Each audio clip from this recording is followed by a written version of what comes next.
Good morning, everybody. Welcome to my little language learning palette. How would you like to help me decorate this place and make it the coolest language learning space on the planet? I'm going to tell you how you can do that a little bit later. If you're new here, welcome back to the channel. My name is Olly Richards, and this channel is all about helping you learn a new language quickly through the power of story.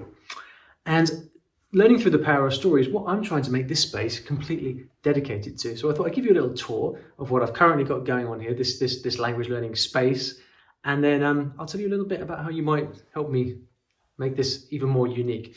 So let's turn around to begin with. And you can see what I actually look at when I'm making videos. So one of the reasons I wanted to move to this space was I find making videos really hard, especially all the setting up and taking down. Anyone who's ever made a video with proper lights and stuff knows how difficult that is. So this space is designed primarily for me to be able to do my work and make videos fairly easily. So first of all, you'll notice this wonderful desk and absolutely atrocious cable management. So if anyone knows about cable management, get in touch. I'll put my email address down in the description so you can help me. To be fair, I could probably sort it out. I just haven't taken the time to do that. But I've got this wonderful standing desk here, which goes up and down. So if I feel like sitting, I can. Actually, I find that most of the time, I'm just standing up. Standing up is really cool when you're working. And so I've got my lights set up as well, along with the camera, which means that I can make more consistent YouTube videos because I've never been consistent with YouTube. I'm finally taking it seriously this year. And because I want to be able to make content for you guys in a reliable way, rather than my usual unreliableness. So I've had to put some soundproofing on the wall, as you can see up here, because the room's quite big and echoey. It's actually in the attic, or the kind of loft space of my new house. And you can see a little bit of where we are here. It's very bright outside, but you can see out the window the wonderful rolling hills of southwest England. Yeah, that's pretty much all you can see. Maybe take you on a walk around the garden later. So that is the workspace. That's where I don't choose to, not a lot of language learning happens in that space, I can tell you. And then I've got like really simple bookshelves over here, which are just obviously just to try and start organizing stuff. I haven't done any organizing. I've just sort of dumped stuff in there for now. So that's what's currently happening. And then my wonderful Pixar lamp there with one of those Philips Hue light bulbs that change color. I'll tell you about that another time. Right, so as for language learning itself, so my plan here, if you can imagine this, I want to make this is all about work, and then I want to be able to sort of pull down the curtain, so to speak, and then shift to this space, which is all about language learning. I've been very lucky. I've lived all over the world, usually in boxes, pretty much. And I've had all of my language learning books and just piled away and just out of sight for ages. But now I want them to be open and available, so I can pick them down off the shelf and then sit down somewhere and actually study them. So this little seating area here, at the moment, let's see what we've got. I've got some issues of the bookseller, which is a trade magazine for publishing, and some Cantonese books, possibly the least interesting book title in the history of the world, 100 office dialogues in Cantonese. I've also got some other stuff in here. This one, which is kind of basic. And then the cool thing about all these old Cantonese books is that they all come with CDs, which is completely, I don't have a CD drive anymore, so I had to buy this little CD drive so I can actually read my language books. A lot of the best language books are quite old, right? And so they'll kind of come with CDs. I'm gonna fix this space because I don't plan to learn languages by sitting on that thing. I just put it in there because I thought it was kind of a nice way to fill up the space a little bit. And this table, actually my mum gave it to me. And so it's just a way to, it was like something to have. So I think I'm gonna put like a nice big rug here with a study table and turn it into a real kind of nice study space. What's going to happen up there? Probably nothing. And now over here, this is where you can help. And I'm going to try and make this work. So let's see if it works. So over here right now, I've the little bit of decorating I've done is I've managed to decorate it with my books, which is a very self-serving thing to do. Ideally I wanted to have them in the background as I'm making videos, but the problem is, if I'm right over here, you can't really see them, can you? So I'm going to have to move things around. It might end up being this space, which is the book space. I'm not quite sure.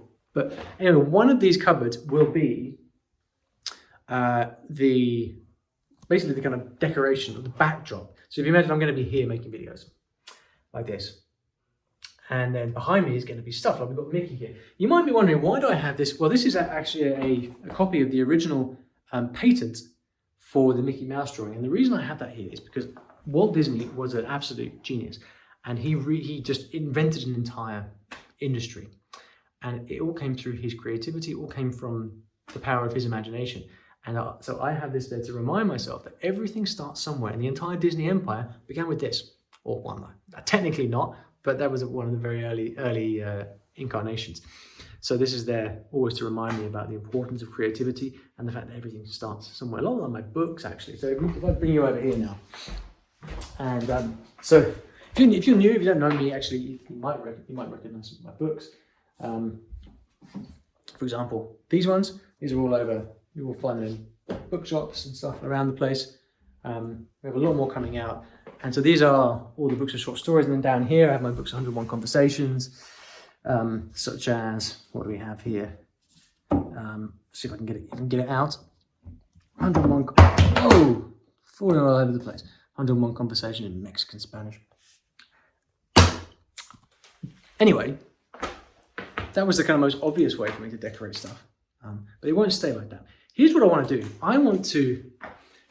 I love having an audience of language learners around the world. I love the fact that I'm able to that the work that I do is helping people learn languages, whether it's the materials that I create, like these books or my courses, or else just being able to talk more on the I Will Teach You a Language podcast about language learning.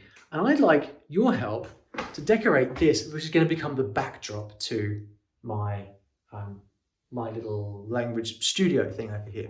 So wherever I end up filming, something like this will be in the background. And I thought it would be quite cool if I asked you guys to send me stuff from your part of the world. So wherever you are, whether you're in Japan or Algeria or Brazil, if you've got something that you'd like to send me to help decorate this space, that would be the coolest thing in the world. I'm going to put a PO box address here on the screen where you can actually send stuff to. And don't go sending me big expensive things or anything like that. Something small that looks pretty, representative of your view, of your culture, of your country, would be fantastic. Because then I'm just trying to imagine here that I'm going to have a kind of wall of things from you guys, which will remind me of why I'm doing what I'm doing, and also create loads of inspiration for me to actually get back to more language learning here in this table to be area, but also to keep me motivated and inspired to keep creating stuff like this, more books, more courses, more content. So if you'd like to send me something, and if you'd like to have this thing, whatever it may be, whatever you'd like to send from you and from your country, permanently here in the backdrop for everybody to see for years to come, then here's the address to send it to. I'll put it in the description as well below so that you can send it. Now the other thing to say is I don't know the first thing about design, interior design that is, and that's probably very obvious to anyone with an eye for design who's watching. The extent of my design skills has been going to IKEA, getting these shelves, and also choosing a rug, which is quite nice. But if any of you guys know about interior design and you'd like to recommend or give me any tips for what you think I can do with this space, then leave me a comment in the description below, or drop me an email. Again, put that in the description as well. And then I've got a question for you. If this were your space and you wanted to turn this into the most inspirational language learning environment that you could, a space that inspired you to learn languages every day, which is also the main thing that I want from this space, what would you do? Would you have a simple table and chair? Would you set up big speakers? Would you set up a big TV? Should I have a sofa and a TV up here? What should I do? What would it be? Would it be a clean space, or would it be a very kind of messy, inspirational space? What do you think? What should I do with this to make it a really inspirational language learning space?